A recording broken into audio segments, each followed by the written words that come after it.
Hello friends, good evening सभी को। आप लोग कैसे हैं?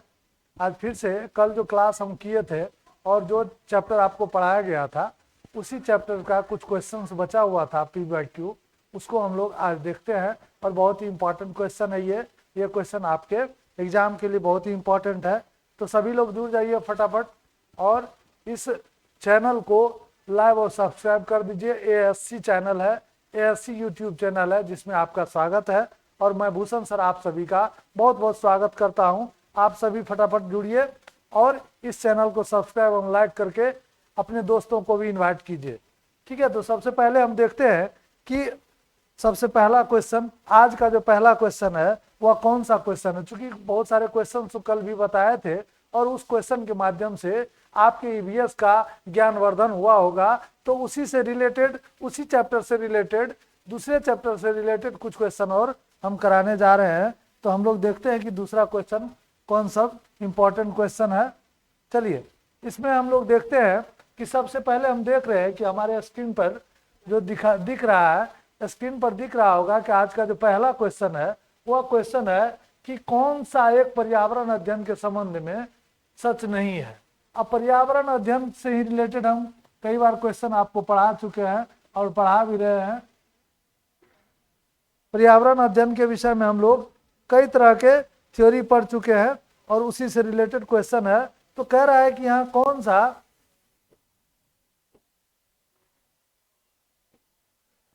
सा एक पर्यावरण अध्ययन के संबंध में सच नहीं है। अब यहाँ ये जुलाई 2019 में पूछा हुआ है, तो इसमें कह रहा है कि ऑप्शन है कि पर्यावरण अध्ययन बाल केंद्रित अध्ययन है, और दूसरा कह रहा है पर्यावरण अध्ययन बच्चों को अपने परिवेश को खोजने का अवसर देता है। तीसरा ऑप्शन है पर्यावरण अध्ययन वर्णनों और परिभाषाओं पर बल देता है, और डी है पर्यावरण अध्ययन की प्रकृति एकीकृत है। 1 सेकेंड 2 सेकेंड का टाइम देते हैं। आप लोग इस पर्यावरण चैप्टर को, पर्यावरण से रिलेटेड जो है थ्योरी वह आपको बता चुके हैं। इस क्वेश्चन को आप लोग फटाफट बनाने का कोशिश कीजिए कि आपसे कितना क्वेश्चन बन रहा है, और उसी के अनुसार हम देखेंगे कि आपकी तैयारी कितनी अच्छी हो रही है। तो यहाँ पे कह रहा है कि पर्यावरण अध्ययन बाल केंद्रित अध्ययन है, पर्यावरण अध्ययन अपने परिवेश को खोजने का अवसर देता है, पर्यावरण अध्ययन वर्णनों और परिभाषाओं पर बल देता है, और पर्यावरण अध्ययन की प्रकृति एकीकृत है। तो इसमें यह कह रहा है कि कौन सा पर्यावरण अध्ययन के संबंध में सच नहीं है। तो नहीं कह रहा है। आप लोग जानते हैं कि पहले भी इसको बता चुके हैं कि पर्यावरण अध्ययन पूरी तरह से क्या है, बाल केंद्रित पर आधारित है। तो यहाँ तो कह रहा है कि सच नहीं है कि कौन सा पर्यावरण अध्ययन के संबंध में सच नहीं है। तो बाल केंद्रित अध्ययन है, ये तो हम लोग जानते ही है। दूसरा कह रहा पर्यावरण अध्ययन बच्चों को अपने परिवेश को खोजने का अवसर देता है, ये भी सही है कि पर्यावरण अध्ययन बच्चों को अपने परिवेश को खोजने का अवसर देता है। तीसरा करा पर्यावरण अध्ययन वर्णनों और परिभाषाओं पर बल देता है, और डी करा पर्यावरण अध्ययन की प्रकृति एकीकृत है। तो पर्यावरण अध्ययन की प्रकृति एकीकृत है। तो ये तीनों ऑप्शन उसका पॉजिटिव है, लेकिन यहाँ कह रहा नहीं है। तो सबसे अप्रोप्रिएट आंसर ये होगा कि पर्यावरण अध्ययन वर्णनों और परिभाषाओं पर बल देता है। पर्यावरण अध्ययन जो है वह परिभाषा और वर्णनों पर बल नहीं देता है, वह एकीकृत पर बल देता है, एकीकृत प्रकृति पर बल देता है, बाल केंद्रित होता है और खोजने का अवसर देता है बच्चों को। ये 3 ऑप्शन पॉजिटिव वे में है, लेकिन इसका आंसर नहीं में है। तो नहीं में हो जाएगा पर्यावरण अध्ययन वर्णनों और परिभाषाओं पर बल देता है। नेक्स्ट क्वेश्चन पर हम लोग देखते हैं। नेक्स्ट क्वेश्चन क्या है? नेक्स्ट क्वेश्चन आपके स्क्रीन पर आ गया कि कह रहा एक शिक्षक हमेशा क्रियाकलापों को कराने के बाद प्रश्नों और चर्चाओं का संचालन करता है। क्रियाकलापों, प्रश्नों और चर्चाओं का संचालन करने का उद्देश्य क्या है? क्या उद्देश्य है इसका? पर्यावरण चर्चाओं का संचालन करता है। तो क्रियाकलापों, प्रश्नों और चर्चाओं का संचालन करने का उद्देश्य क्या है? यहाँ पर हम लोग देखेंगे कि ऑप्शन ए कह रहा है कि बच्चों की प्रक्रिया कौशलों का आकलन करना, बच्चों को खोजने का अवसर देना, बच्चों को अपनी अभिव्यक्ति का अवसर देना, बच्चों में उसके सीखने की गति के आधार पर विभेद करना। तो यहाँ पर देखिए कूट भी दिया हुआ है, केवल सी, केवल BCD, केवल ABC, केवल D। यहाँ देखेंगे कि कौन सा क्वेश्चन जो है, कौन सा ऑप्शन जो है कौन कौन सा ऑप्शन? कह रहा है कि हमेशा क्रियाकलापों कराने के बाद प्रश्नों और चर्चाओं का संचालन करता है। तो क्रियाकलापों पर प्रश्नों और चर्चाओं का संचालन करने का उद्देश्य क्या है? तो पहला तो ये ऑप्शन ए देखेंगे, कह रहा प्रक्रिया कौशलों का आकलन करना। दूसरा कह रहा खोजने का अवसर देना। तो पहला जो है प्रक्रिया कौशल का भी वह आकलन करता है, बच्चों को खोजने का भी अवसर देता है। और तीसरा कह रहा बच्चों को अपनी अभिव्यक्ति का अवसर देना, तो उसकी अभिव्यक्ति, उसके विचार अभिव्यक्ति का भी अवसर देता है। लेकिन डी कह रहा है कि बच्चों में उसके सीखने की गति के आधार पर विभेदन करना। ये विभेदन करना नहीं होगा। इसका ए बी सी तीनों ऑप्शन अप्रोप्रिएट लगता है कि इसका क्या उद्देश्य है, संचालन का क्या उद्देश्य है, तीनों अप्रोप्रिएट लगता है। तो कुट सी में हम देखते हैं कि ये अप्रोप्रिएट आंसर है ए बी सी। क्योंकि हम लोग जानते हैं कि शिक्षक जो है हमेशा क्रियाकलापों द्वारा बच्चों का प्रक्रिया कौशल या वह जो एक्टिविटी करता है वो उससे उसका कौशलों का आकलन करता है, बच्चों को खोजने का अवसर देता है और उसके अभिव्यक्ति को व्यक्त करने का अवसर देता है। तो ये तीनों ऑप्शन जो है अप्रोप्रिएट लगता है।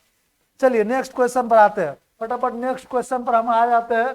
नेक्स्ट क्वेश्चन कह रहा है कि एक शिक्षक खाना किस प्रकार से खराब होता है पर एक प्रयोग करता है। तो शिक्षक बच्चों के समूह बनाकर उनको प्रयोग से संबंधित सामग्री देता है। शिक्षक बच्चों के समूह को क्यों बनाता है? अब कह रहा है शिक्षक बच्चों के समूह को क्यों बनाता है। तो समूह बनाने से क्या क्या बेनिफिट्स है ये हम देखते हैं कि शिक्षक जो है बच्चों का समूह क्यों बनाता है। तो ऑप्शन दिया हुआ है कि यह सहपाठी अधिगम का समर्थन करता है। ऑप्शन बी कह रहा है कि यह बच्चों की सामाजिक अंतःक्रिया में सुधार करता है। ऑप्शन सी कह रहा है समूह अधिगम बिना बोझ के पर्यावरण अध्ययन के अधिगम का प्रभावशाली तरीका है। कक्षा में अनुशासन को बनाए रखने के लिए समूह में अधिगम एक महत्वपूर्ण युक्ति है। अब इसमें कूट दिया हुआ है केवल सी और डी, केवल ए और सी, केवल बी और डी, केवल ए और बी। तो ये बहुत ही महत्वपूर्ण है कि खाना किस प्रकार से खराब होता है पर एक प्रयोग भी करता है। तो शिक्षक बच्चों के समूह बनाकर उनको प्रयोग से संबंधित सामग्री देता है। शिक्षक बच्चों के समूह क्यों बनाता है? तो सबसे पहले हम देखते हैं यहाँ कह रहा है यह सहपाठी अधिगम का समर्थन करता है। तो क्या एप्रोप्रिएट लग रहा है ये? यहाँ कह रहा है कि वह शिक्षकों को समूह क्यों बनाता है। तो समूह बनाने का क्या कारण हो सकता है कि शिक्षक जो है वह बच्चों का समूह क्यों बनाता है? तो इसको हम लोग देखते हैं कि यह कौन सा एप्रोप्रिएट आंसर इसका हो जाएगा। बताइए आंसर, आप लोग बताइए कौन सा एप्रोप्रिएट आंसर हो जाएगा। एप्रोप्रिएट आंसर कौन सा होगा बताइए। एप्रोप्रिएट आंसर बता दीजिए, फटाफट बताइए एप्रोप्रिएट आंसर कौन सा होगा। एप्रोप्रिएट आंसर बताइए। यहाँ कह रहा है कि पहला जो आंसर है वह कह रहा है केवल सी और डी, बी कह रहा है केवल ए और सी, सी कह रहा है केवल बी और डी, और डी कह रहा है ए और बी। यहाँ पर देखते हैं वह सहपाठी अधिगम का समर्थन करता है, ये सही लगता है।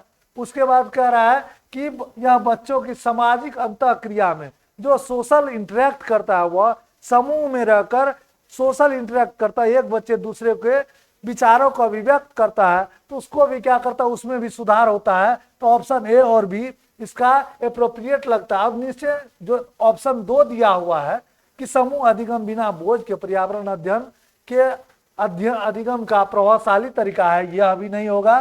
कक्षा में अनुशासन को बनाए रखने के लिए समूह में अधिगम एक महत्वपूर्ण युक्ति है, तो यह भी नहीं होगा। तो ऑप्शन डी जो है एप्रोप्रिएट आंसर हो जाएगा। ऑप्शन डी क्या हो जाएगा, वह एप्रोप्रिएट आंसर हो जाएगा। ठीक है, अब नेक्स्ट पर आते हैं। क्वेश्चन नंबर 4 पर आते हैं। क्वेश्चन नंबर 4 क्या कह रहा है उसको देखते हैं। क्वेश्चन नंबर नेक्स्ट पर आते हैं। नेक्स्ट कह रहा है कि सुषमा चाहती है उसके छात्रों को पेड़ों के संरक्षण के लिए संवेदनशील बनाया जाए। तो निम्नलिखित में से कौन सी ऐसा करने की सबसे उपयुक्त रणनीति है। अब क्या स्ट्रेटजी अपनाया जाए जिससे कि वह पेड़ों के प्रति, पेड़ों के संरक्षण के प्रति वह जागरूक हो सके, उसके प्रति वह संवेदनशील हो सके। तो इसके लिए ऑप्शन है कक्षा में बहस आयोजित करना। बहस आयोजित करने से पेड़ों का संरक्षण नहीं होगा।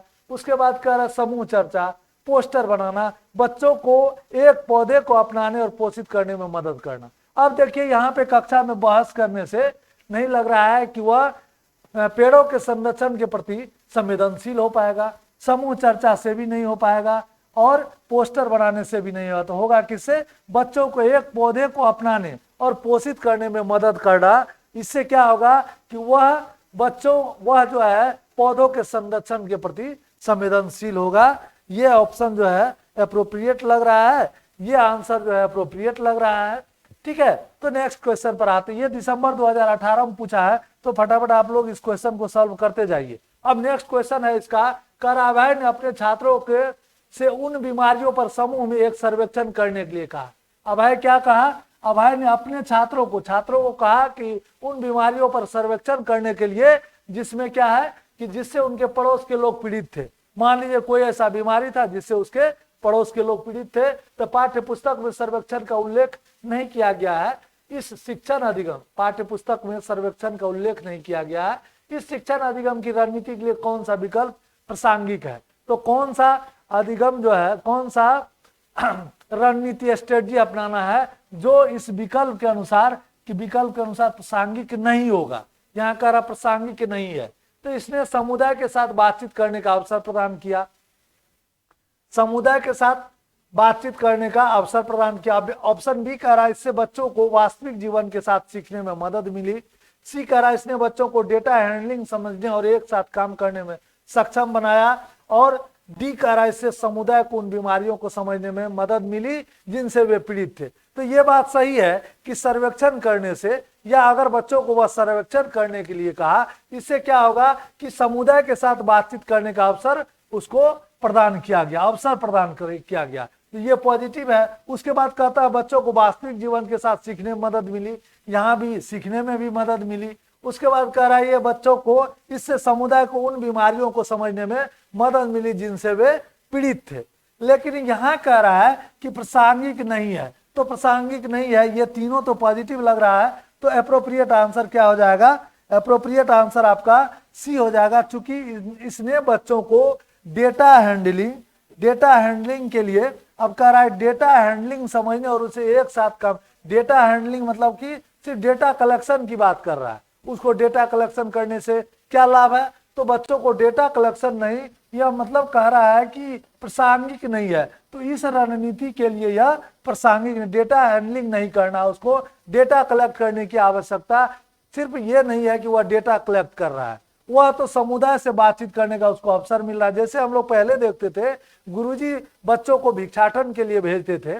गुरुजी गुरुकुल सिस्टम में क्या होता था कि बच्चों को भिक्षाटन के लिए भेजते थे और बच्चे भिक्षाटन के माध्यम से वह एक समुदाय से वह अपना विचार विमर्श करता था और वहां वह समुदाय से कैसे वह बातचीत करता था, उसके गुरुजी इस चीज का आकलन करते थे, इसीलिए उसे भिक्षाटन के लिए भेजते थे। तो यहाँ हम लोग देखते हैं, यहाँ कर डाटा सिर्फ कलेक्टिंग नहीं करना है, उसको करना क्या है, वह उस समुदाय से मिलकर उसके विषय में जानकारी प्राप्त कर रहा है, उससे कुछ अनुभव प्राप्त कर रहा है। तो यहाँ अभय के द्वारा जो बच्चों को भेजा गया है बीमारियों का सर्वेक्षण करने के लिए, तो वह ये निम्न चीजों को जानने के लिए भेजा गया है। इसका आंसर जो है नहीं में होगा। तो नहीं में कौन हो जाए? इससे बच्चों को डेटा हैंडलिंग समझने और एक साथ काम करने के लिए काम में सक्षम बनाना है, तो ये नहीं होगा।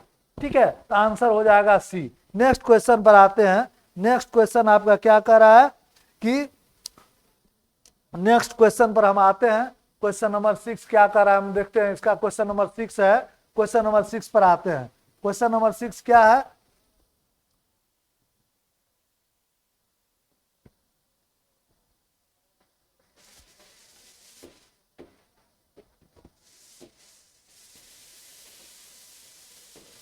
क्वेश्चन नंबर 6 कह रहा है कि आपातकालीन परिस्थितियों के बारे में बात करने के लिए प्रिया ने बच्चों के अनुभव पूछे और जब उन्हें कभी आपात स्थिति का सामना करना पड़े, प्रिया ने बच्चों को अनुभव पूछा कि जब उसे कोई आपात स्थिति उसके सामने आ जाए, तो आपात स्थिति आने का रहा कि कोई आपात स्थिति अगर उसके सामने आ जाता है तो उस कंडीशन में बच्चों ने क्या अपना अनुभव शेयर किया कि बच्चों ने आग, बिजली के झटके और सड़क दुर्घटनाओं के साथ अपने अनुभव सुनाए।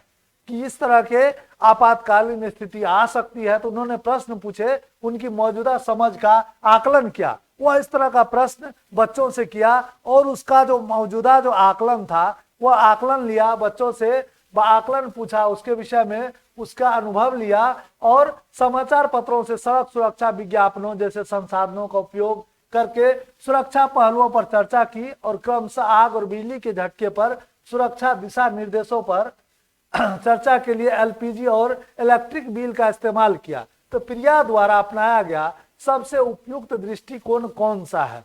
वह जो बच्चों को आपातकालीन स्थिति में उसके सुझाव से आकलन किया, तो उसके हिसाब से आकलन करने का हिसाब से उसका क्या दृष्टिकोण था, वह क्या चाहती थी, प्रिया क्या चाहती थी उसके द्वारा।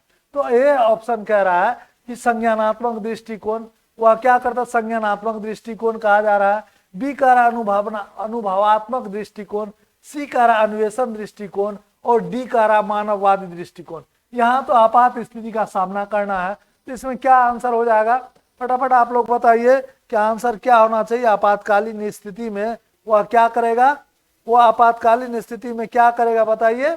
आपातकालीन स्थिति जब होगा तो बच्चे का क्या होना चाहिए, तो बच्चे जो है उस कंडीशन में बच्चे के लिए क्या दृष्टिकोण है प्रिया का, तो वह तो संज्ञानात्मक दृष्टिकोण नहीं है, क्योंकि संज्ञानात्मक दृष्टिकोण यहाँ नहीं हो सकता है। उसके बाद का अन्वेषण दृष्टिकोण भी नहीं है, तो ये मानवतावादी दृष्टिकोण भी नहीं है, तो ये तीनों ऑप्शन नहीं लग रहा है। एप्रोप्रिएट आंसर लग रहा है कि उसका वह अनुभव, उसका वह क्या है, अनुभव देखना चाहती है कि इसके विषय में उसका क्या अनुभव हो सकता है।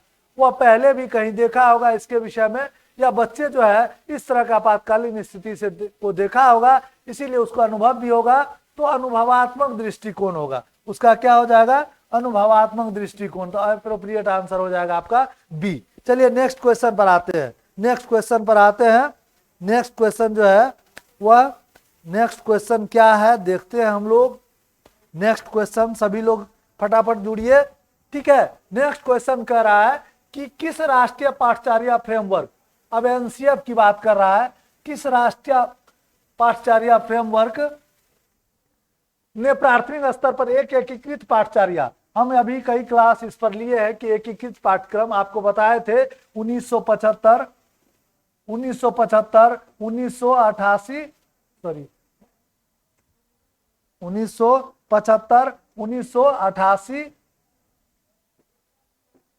1988, 2000 और 2005, ये 1, 2, 3, 4 फ्रेमवर्क आया था इससे पहले, और यह चारों फ्रेमवर्क में, चारों एनसीएफ में अलग अलग चीज का, अलग अलग विषयों को जोड़कर पढ़ाने की बात की गई थी। तो पहला में 2 विषय था, प्राकृतिक विज्ञान और सामाजिक विज्ञान, दूसरा को उसी के अनुशंसा के अनुसार चल रहा था। तीसरा में अनुशंसा की गई है कि सभी विषयों को जोड़कर एक एकीकृत पाठ्यक्रम को पढ़ाया जाए, और एकीकृत पाठ्यक्रम का क्रियान्वयन कब हुआ, 2005। यहाँ का एनसीएफ ने प्राथमिक स्तर पर एक एकीकृत पाठचर्या क्षेत्र के रूप में पढ़ाए जाने के लिए पर्यावरण अध्ययन की सिफारिश की। तो ये हो जाएगा, यहाँ पे सिफारिश की थी, तो सिफारिश जो है वह किसमें किया गया था, सिफारिश बताइए। अभी हम बता दिए कि सिफारिश किया गया था, तो सिफारिश किसमें किया गया था, पहले तो हम देखेंगे कि अनुशंसा की गई थी 2000 में,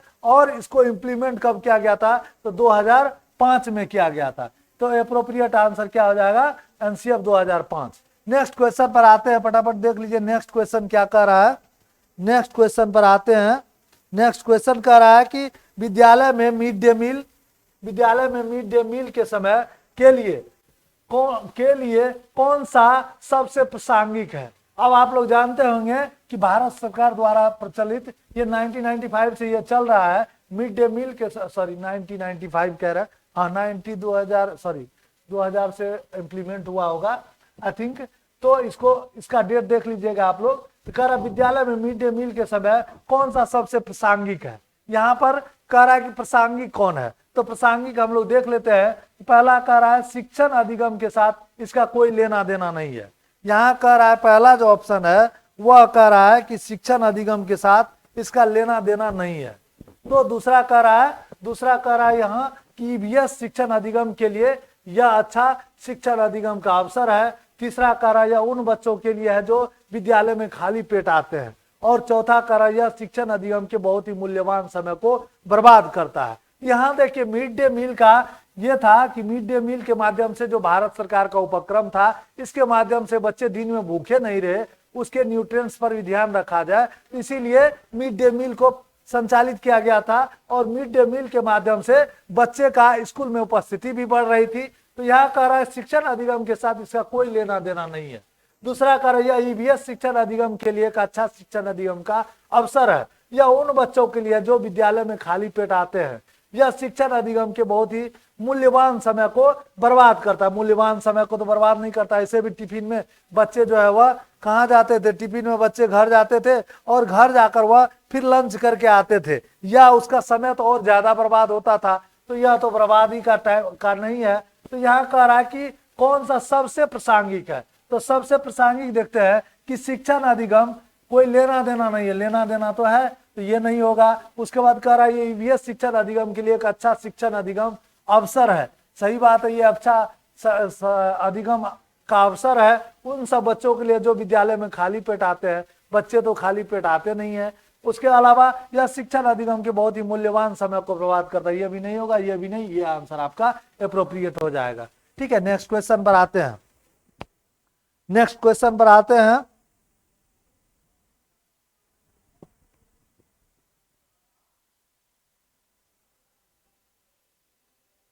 अब नेक्स्ट क्वेश्चन क्या कर रहा है, नेक्स्ट क्वेश्चन कर रहा है ईवीएस कक्षा में समूह में सीखने का क्या उद्देश्य है। अभी हम बताया कि बच्चे समूह में बहुत अच्छे तरीके से सीखते हैं, उसका जो अधिगम होता है वह बहुत ही प्रभावशाली होता है। तो यहाँ पर देखते हैं कि कह रहा है कि समूह में सीखने का क्या एम है, क्या उद्देश्य है। तो लड़के और लड़कियां अलग अलग सीख सकते हैं। कम और उच्च प्रदर्शन करने वाले छात्रों को अलग करना और उपचारात्मक शिक्षक देना।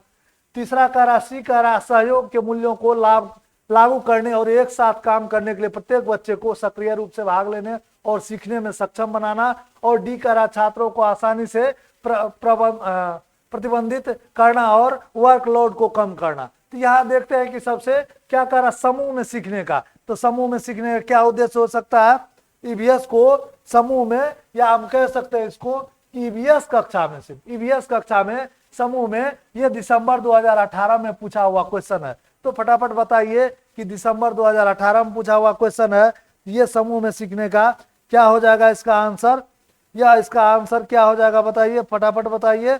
यहाँ कह रहा है कि समूह में सीखने का, हम बताए थे आपको कि समूह में सीखना बहुत ही प्रभावशाली होता है। तो यहाँ कह रहा है कि लड़के और लड़कियों को तो अलग करने की बात ही नहीं है, क्योंकि लड़के और लड़कियां जो है उसको विभेद करना ही नहीं है। चूंकि हम लोग कहते हैं अगर हम कोएड एजुकेशन लेते हैं तो लड़के लड़कियों को अलग करना एक स्टेरियोटाइपिंग हो गया, रूढ़िवादिता हो गया, ये नहीं होगा। दूसरा कार्य कम और उच्च प्रदर्शन करने वाले छात्रों को अलग करना। और चूंकि कक्षा जो है वह क्या होना चाहिए, कक्षा समावेशी कक्षा होना चाहिए थी, ये भी नहीं होगा। उसके बाद कह रहा है सहयोग के मूल्यों को लागू करने और एक साथ काम करने के लिए प्रत्येक बच्चे को सक्रिय रूप से भाग लेने और सीखने में सक्षम बनाना है। तो ये अप्रोप्रिएट आंसर आपका हो जाएगा, छात्रों को आसानी से प्रतिबंधित करना। ये सब नहीं होगा, आंसर सी जो है अप्रोप्रिएट आंसर हो जाएगा। नेक्स्ट पर आते हैं, आंसर सी जो है अप्रोप्रिएट आंसर हो जाएगा। फिर हम लोग देखते हैं नेक्स्ट क्वेश्चन। नेक्स्ट क्वेश्चन कह रहा है कि निम्नलिखित सभी कथन पर्यावरण अध्ययन में सामूहिक रूप से क्रियाकलापों में संलग्न शिक्षकों और विद्यार्थियों के पक्ष में तर्क प्रस्तुत करते केवल एक कथन को छोड़कर कथन कौन सा। अब यहाँ पर कौन सा कथन जो है, केवल एक कथन को छोड़कर कौन सा ऐसा है जो निम्नलिखित सभी कथन पर्यावरण अध्ययन में सामूहिक रूप से क्रियाकलाप में संलग्न शिक्षकों और विद्यार्थियों के पक्ष में तर्क प्रस्तुत करते हैं। एक कथन को छोड़कर जितने भी कथन है यहाँ वह क्रियाकलापों के पक्ष में करते हैं, लेकिन एक कथन वह क्रियाकलापों का अपोजिट है। तो कौन सा है, बच्चे परस्पर सामंजस्य और सहयोग करना सीखते हैं। दूसरा करा बच्चे दूसरे बच्चों से बात और बहस करने से अधिक सीखते हैं। समूह क्रियाकलापों की वजह से बच्चे अंक उपलब्धि में अच्छा सुधार प्रदर्शित करते हैं। और डी करा पढ़ाओ के समर्थन से बच्चों को आसानी से क्षमता से अधिक ज्ञान के निर्माण में सहायता मिलती है। तो ये कौन सा आंसर हो जाएगा, ये आंसर कौन सा हो जाएगा बताइए, ये आंसर कौन सा हो जाएगा, फटाफट बताइए आंसर कौन सा होगा। आंसर क्या कर रहा है इसमें, क्या होगा कि कह रहा है कि बच्चे परस्पर सामंजस्य और सहयोग करना सीखते हैं। ये तो उसके क्रियाकलापों के पॉजिटिवनेस है, तो क्रियाकलापों के माध्यम से सामंजस्य और सहयोग करना सीखते हैं। दूसरा कार्य, बच्चे दूसरे बच्चों से बात और बहस करने में अधिक सीखते हैं। आप जानते हैं समूह में चर्चा करने से वह उसका प्रभावशाली शिक्षण होता है। तीसरा कार्य, समूह क्रियाकलापों की वजह से बच्चे अंक उपलब्धि में अच्छा सुधार प्रदर्शित कर सकते हैं। ये तीनों पॉजिटिव है और तीनों कह रहा है उसके पक्ष में है। तो ये पढ़ारों के समर्थन से बच्चों को अपनी क्षमता से अधिक ज्ञान के निर्माण में सहायता मिलती है। तो ये आंसर उसके क्या है कि केवल एक कथन को छोड़कर, तो ये कथन को छोड़कर सभी क्या है उसके पक्ष में तर्क करता है। ठीक है, इसके पक्ष में तर्क करता है। नेक्स्ट क्वेश्चन पर आते हैं। नेक्स्ट क्वेश्चन कह रहा है कि एक शिक्षक, नेक्स्ट क्वेश्चन क्या कर रहा है, एक शिक्षक प्रत्येक बच्चे को अपने घरों की रद्दी सामग्री से कुछ उपयोगी वस्तु बनाने को कहता। शिक्षक का शैक्षिक अभिप्राय नहीं है। अब यहाँ नहीं कह रहा है, अब शिक्षक का शैक्षिक अभिप्राय नहीं है। कूड़े से बनी श्रेष्ठ वस्तुओं की प्रदर्शनी आयोजित करना, ये तो उसके पक्ष में है। दूसरा, कक्षा के श्रेष्ठ विद्यार्थी के बारे में निर्णय करना। तीसरा करा, बच्चों में सृजनशीलता का विकास करना और बच्चों को पुनर्चक्रण, पुनः प्रयोग और रूपांतरण को समझने देना। ये सही बात है कि रद्दी सामग्री से वह नए नए चीज का निर्माण, श्रेष्ठ वस्तुओं का प्रदर्शन करना, ये तो उसका पॉजिटिवनेस है। दूसरा कह रहा है कि कक्षा के श्रेष्ठ विद्यार्थियों के बारे में निर्णय करना। और तीसरा करा, बच्चों में सृजनशीलता का विकास करना, तो सृजनशीलता भी उसके पक्ष में लग रहा है। उसके बाद कह रहा, बच्चों को पुनर्चक्रण, पुनः प्रयोग और रूपांतरण को समझने देना। सही बात है कि वह रद्दी पेपर से भी वह पुनः उसको बनाता है, पुनः प्रयोग करता है और रूपांतरण को समझता है या रूपांतरण के समझने में सहयोग मिलता है। तो ये ऑप्शन सब पॉजिटिव है। एक ही ऑप्शन सी लग रहा है, बच्चों में सॉरी, ये बच्चों में ये होगा, आंसर हो जाएगा इसका कि कक्षा के श्रेष्ठ विद्यार्थियों के बारे में निर्णय करना। यह श्रेष्ठ विद्यार्थी के बारे में निर्णय करने की बात वह रद्दी सामग्री से कोई लेना देना नहीं है। तो ये जो है ये ऑप्शन अप्रोप्रिएट आंसर लग रहा है। अब नेक्स्ट क्वेश्चन पर आते हैं। नेक्स्ट क्वेश्चन कह रहा है कि नेक्स्ट क्वेश्चन यहाँ कह रहा है कि एक शिक्षक अपने छात्रों को विभिन्न पशुओं के चित्र देता है और उन पशुओं पर रंग भरने को कहता है जो हमारे घरों में नहीं रहते। इस क्रियाकलाप का उद्देश्य क्या है?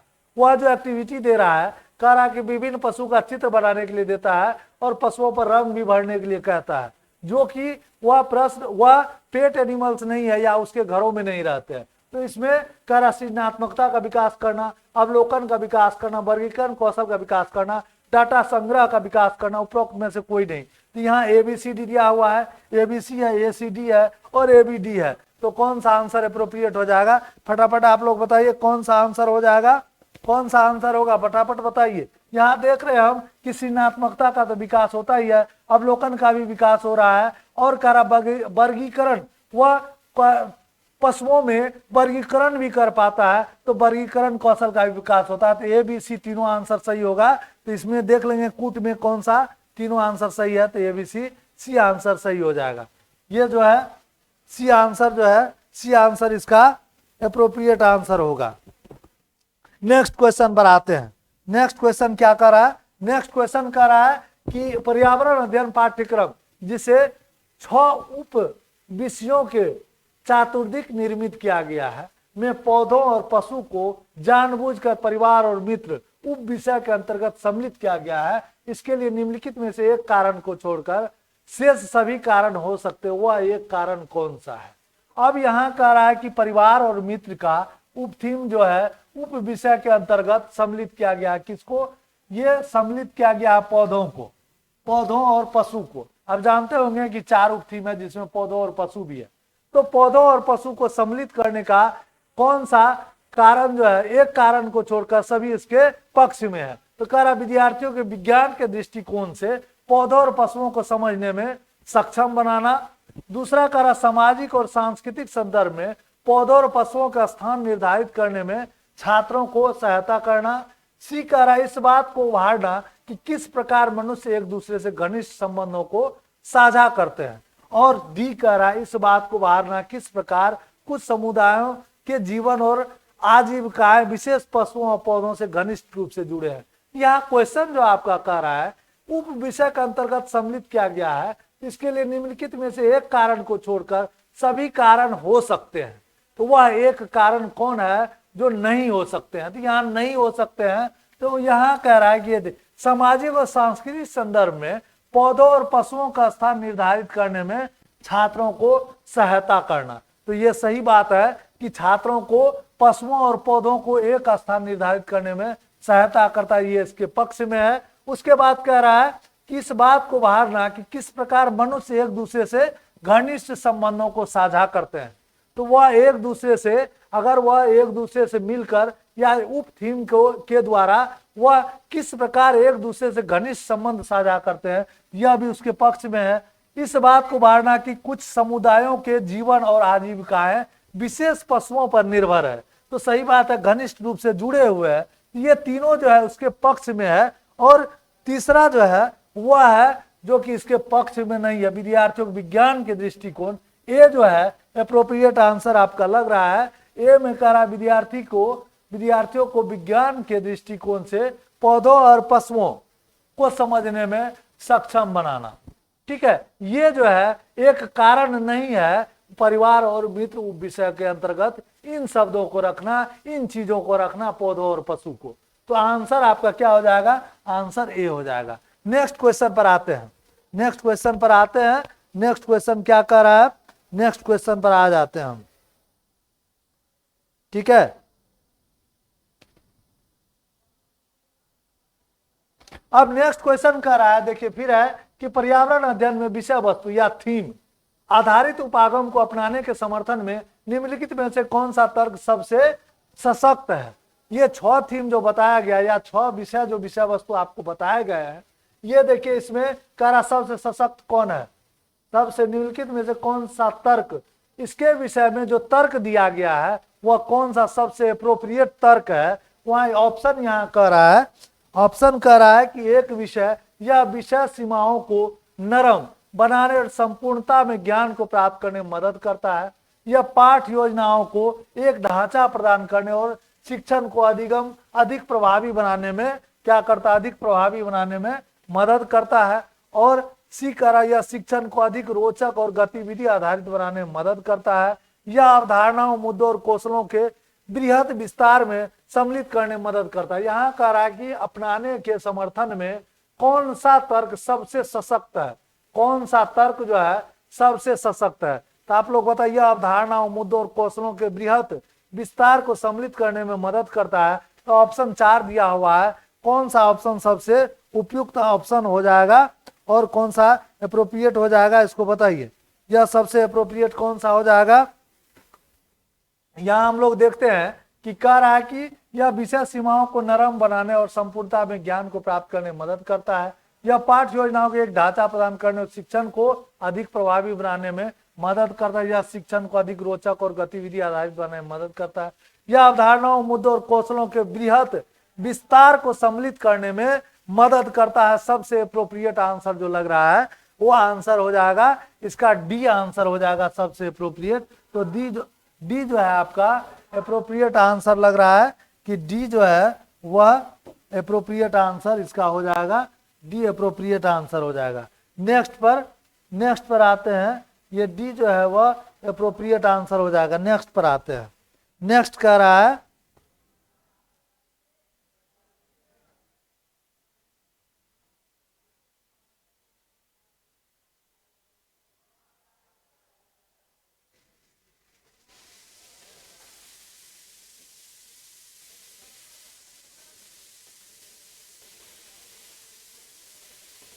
अब नेक्स्ट पर आते हैं। कह रहा है कि यह प्राथमिक कक्षाओं में पर्यावरण अध्ययन को सीखने में कहानियां एक महत्वपूर्ण पहलू है। सही बात है कि प्राथमिक कक्षाओं में बच्चे जो है वह या प्राथमिक कक्षाओं में पर्यावरण अध्ययन को सीखने सिखाने में कहानियों का एक महत्वपूर्ण रोल है। पर्यावरण अध्ययन के कक्ष में कहानी सुनाने को शिक्षण कौशल के रूप में सम्मिलित करने के लिए निम्नलिखित में से कौन सा सबसे उपयुक्त कारण है? उपयुक्त कौन सा उपयुक्त कारण है? तो यहाँ देख रहे, ये फरवरी में पूछा हुआ है, फरवरी 2016 में भी पूछा है और 2015 में भी पूछा है। तो कह रहा है कहानियां पर्यावरण अध्ययन अवधारणाओं संबंध जोड़ने के लिए संदर्भ उपलब्ध कराती है। कहानियों में व्यक्तियों के अनुभव शामिल होते हैं। कहानियां अनेक विषय क्षेत्रों को छूती है। कहानियां कक्षा प्रबंधन में सहायता करती है। तो कौन सा ऑप्शन इसका एप्रोप्रिएट हो जाएगा बताइए। यहाँ पर देख रही है कहानी का ही क्या महत्व है, तो कहानियां जो है वह, ये तो सारा चीज है, कहानियां अवधारणाओं संबंध जोड़ने के लिए संदर्भ उपलब्ध है। सबसे एप्रोप्रिएट इसमें देखना है उपयुक्त कारण क्या है, तो वह है कहानियां कक्षा प्रबंधन में सहायता करता है कि कक्षा में जो निरस्ता आ जाती है कहानियों के माध्यम से सीखने से, कहानियों के माध्यम से बताने पर बच्चे जो है कक्षा प्रबंधन में ज्यादा रुचि लेता है या कक्षा में ज्यादा रुचि लेता है, इसीलिए डी इसका एप्रोप्रिएट आंसर हो जाएगा। नेक्स्ट पर आते हैं, नेक्स्ट क्वेश्चन पर आते हैं। नेक्स्ट क्वेश्चन क्या करा देखते हैं। करा पर्यावरण अध्ययन पाठ्य पुस्तक की विषय वस्तु में। अब पर्यावरण अध्ययन पाठ्य पुस्तक की विषय वस्तु में परिभाषा और व्याख्यानों को दूर रखा जाना चाहिए। दूसरा कार्य रटकर सीखने को हतोत्साहित करना चाहिए। तीसरा कार्य बच्चे को प्रश्न करने और खोजने का मौका मिलना चाहिए। और डी कह रहा, चौथा कार्य बच्चे को केवल लिखित जानकारी दी जानी चाहिए। तो सही विकल्प को चुनिए। कह रहा पर्यावरण अध्ययन पाठ्य पुस्तकों की विषय वस्तु में क्या होना चाहिए।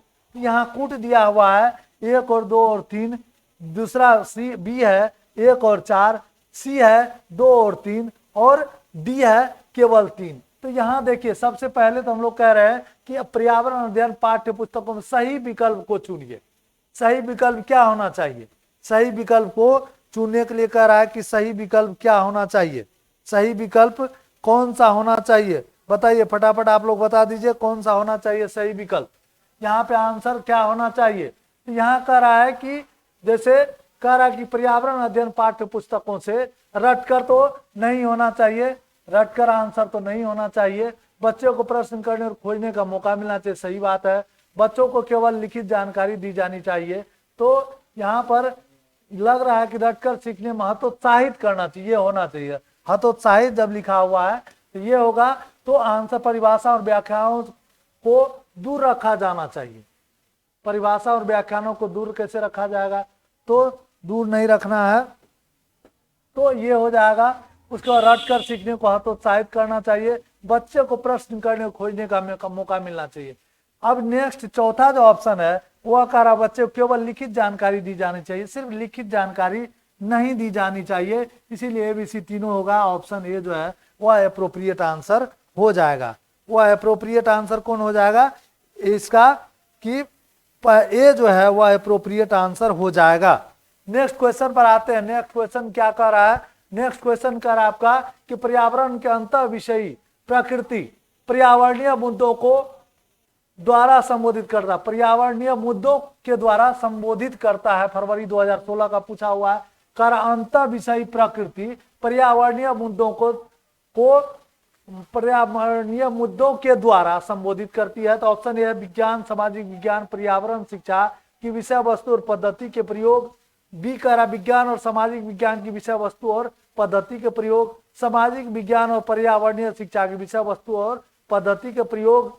और डी कह रहा विज्ञान की विषय वस्तु और पद्धति का प्रयोग। यहाँ कह रहा पर्यावरण अध्ययन के अंतः विषयी प्रकृति पर्यावरणीय मुद्दों के द्वारा संबंधित करती है या संबोधित करती है। क्या हो जाना चाहिए इसका, यहाँ पर हम बताए थे कि एक एकीकृत पाठ्यक्रम होना चाहिए। तो एकीकृत पाठ्यक्रम में क्या सब होना चाहिए, विज्ञान सामाजिक विज्ञान और पर्यावरण शिक्षा सभी विषय वस्तु और पद्धति के प्रयोग करना चाहिए। तो एप्रोप्रिएट आंसर ए हो जाएगा, बी नहीं, चूंकि यहाँ विज्ञान और सामाजिक विज्ञान है।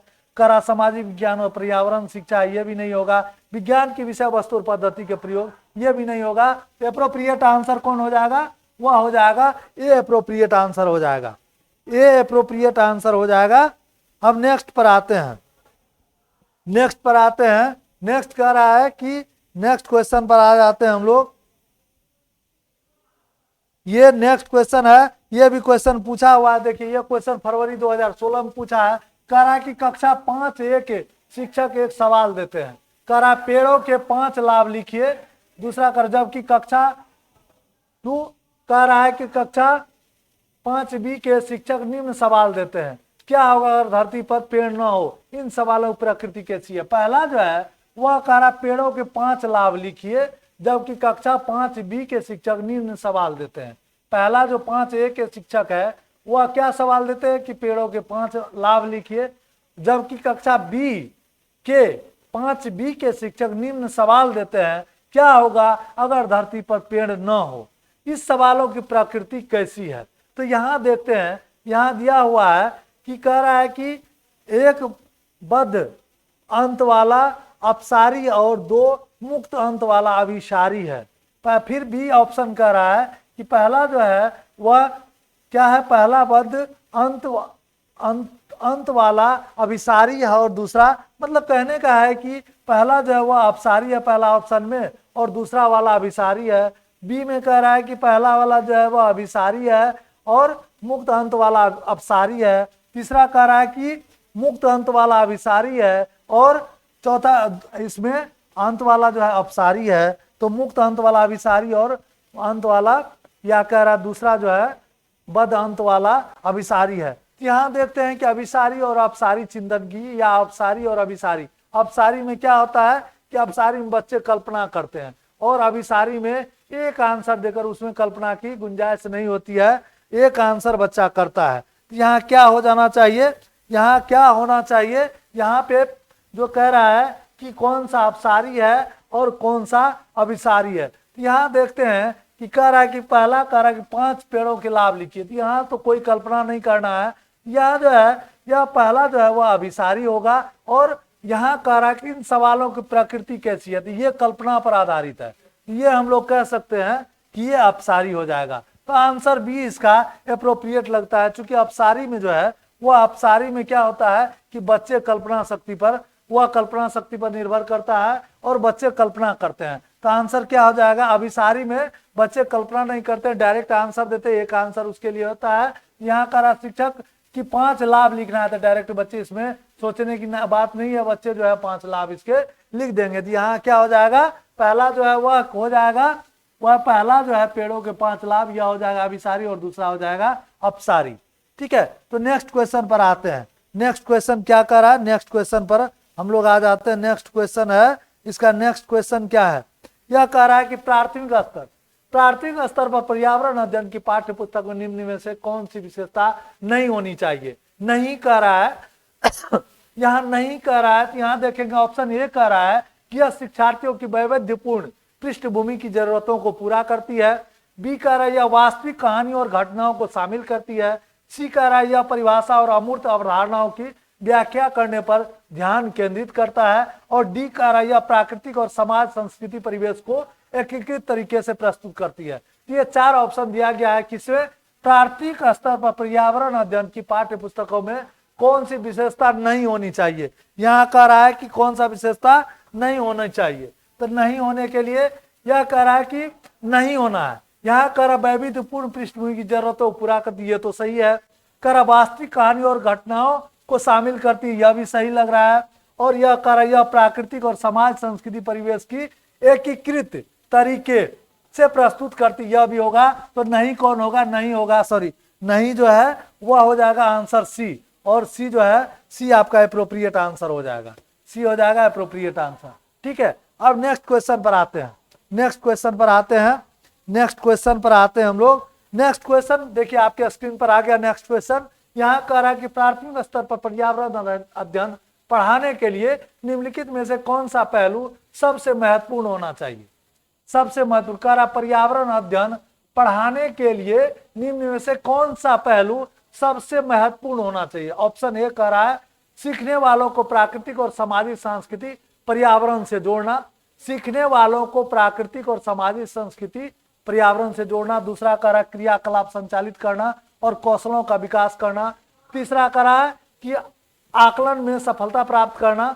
और डी कह रहा है विज्ञान के आधारभूत संकल्पनाओं को समझना। तो यहाँ कह रहा है कि कौन सा निम्नलिखित पहलू सबसे महत्वपूर्ण होना चाहिए? तो कह रहा पर्यावरण अध्ययन पढ़ाने के लिए सबसे महत्वपूर्ण कौन होगा? सीखने वालों को प्राकृतिक और सामाजिक संस्कृति पर्यावरण से जोड़ना। आप जानते होंगे कि एकीकृत पाठ्यक्रम की बात जब भी आती है तो एकीकृत में ये सारा आ जाएगा, प्राकृतिक, सामाजिक, सांस्कृतिक पर्यावरण से जोड़ना। तो ऑप्शन ए जो है वह एप्रोप्रिएट हो जाएगा। इस तरह से आप देख लिए 20 क्वेश्चन आपने देखा, और यह 20 क्वेश्चन बहुत ही महत्वपूर्ण क्वेश्चन था जो आपके आने वाले सीटेट एग्जाम के लिए बहुत महत्वपूर्ण है। सभी लोगों को जुड़ने के लिए बहुत बहुत धन्यवाद। और आप लोग इसी तरह से जुड़ते रहिए, लाइक और सब्सक्राइब कीजिए जिससे आपको नोटिफिकेशन मिलता रहेगा। सभी को बहुत बहुत धन्यवाद। नेक्स्ट क्लास में फिर कुछ क्वेश्चंस या इससे रिलेटेड कुछ क्वेश्चंस लेकर आते हैं। तब तक के लिए सबको शुभ रात्रि।